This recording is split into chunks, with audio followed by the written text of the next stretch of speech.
نحمده ونصلي على رسوله الكريم اما بعد فاعوذ بالله من الشيطان الرجيم بسم الله الرحمن الرحيم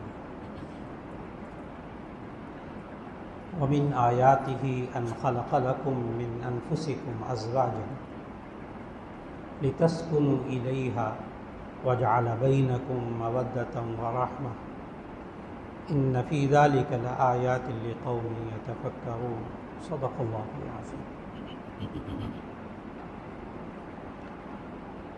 آج ہم سب یہاں نکاح کے موقع پر جمع ہیں۔ جناب مولانا پروفیسر حفظ الرحمان صاحب کی صاحبزادی کے نکاح میں دلہا بھی موجود ہیں، دلہن کے وکیل بھی موجود ہیں۔ ابھی نکاح منعقد ہوگا۔ یہ جو اللہ رب العزت انسانوں کے جوڑے بناتے ہیں،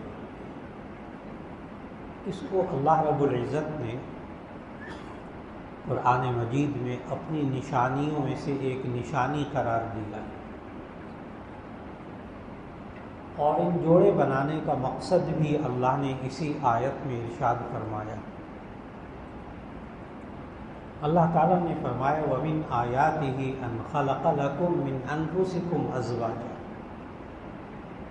یہ اللہ کی نشانیوں میں سے ہے کہ اللہ نے تمہیں میں سے تمہارے جوڑے بنائے، اور پھر اللہ نے آگے اس کے 3 مقصد بتائے کہ اس خالق نے جو یہ جوڑے بنائے ان کا مقصد کیا۔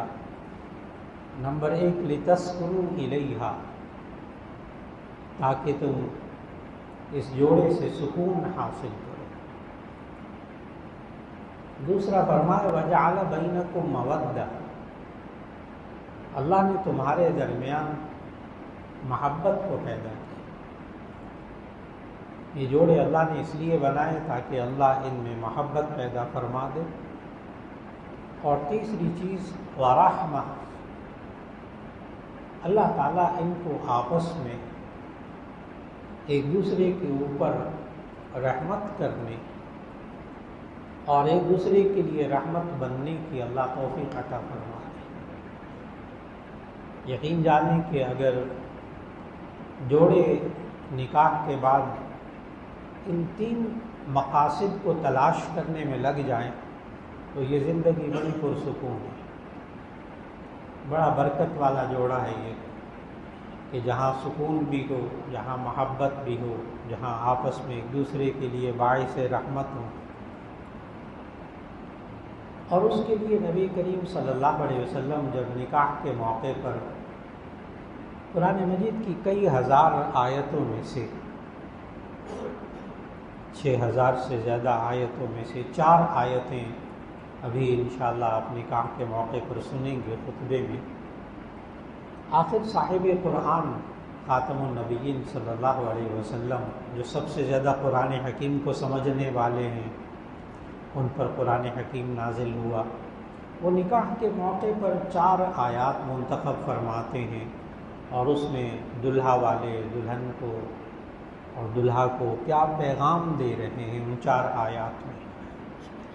بس صرف ان 4 آیات کا ترجمہ مقصود ہے تاکہ ہمیں سمجھ میں آئے کہ نکاح کے موقع پر اللہ کے رسول صلی اللہ علیہ وسلم نے وہ 4 آیتیں پڑھ کر کیا پیغام دیا۔